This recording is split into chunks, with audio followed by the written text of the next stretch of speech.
This is Joseph Triss. To address the research topic in my Integrative Review Paper, the following PCOT question was asked. In adult patients with schizophrenia, how does a long-acting antipsychotic injectable medication regimen, when compared to a daily oral antipsychotic medication regimen, affect medication regimen compliance rates within 12 months following initiation of the long-acting injectable regimen? Schizophrenia is classified as a serious mental illness and affects 1% of the global population. Because this disease is a result of a chemical imbalance in the brain, the standard of treatment is antipsychotic medications. Second-generation antipsychotics, also known as SGAs, have become preferred over older antipsychotics due to less extrapyramidal symptom side effects in the SGA-treated population.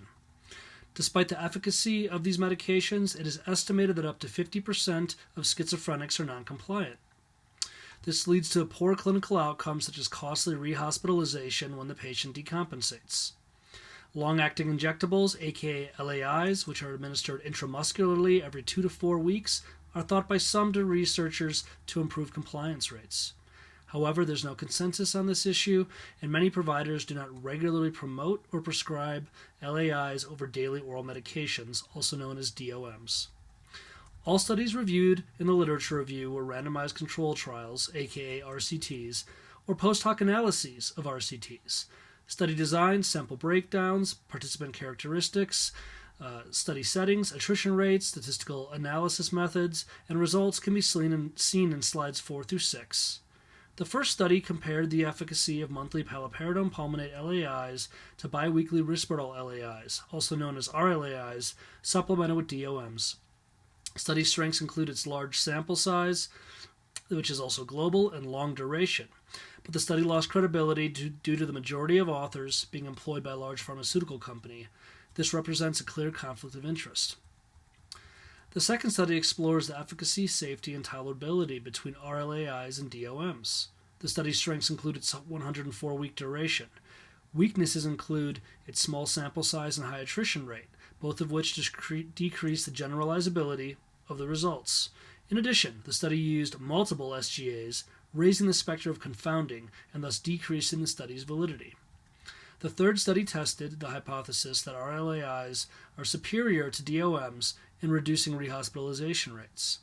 The study's strengths included its 2-year long duration, large sample size relative to the last study reviewed. Weaknesses included its high attrition rate and narrow participant traits, which the authors described as older, white, male, and veteran. This decreases the generalizability of the results. The study also used multiple different SGAs and explicitly missed injections, which points to confounding, thus decreasing the study's validity. In all 3 studies, the authors came to a similar conclusion that the LAIs were equally as effective as DOMs. DOMs were judged to be somewhat superior in compliant patients, as they do not include the pain of an intramuscular injection nor the stigma associated with outpatient injections.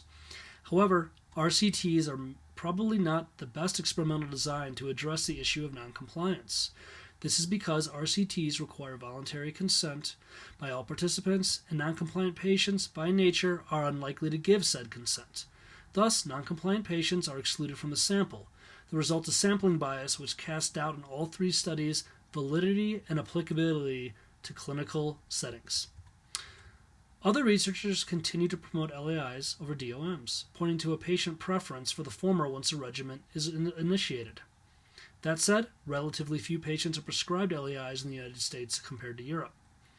This is thought to be related to patient ignorance of LAIs and providers' assumptions that the patient will not accept injections.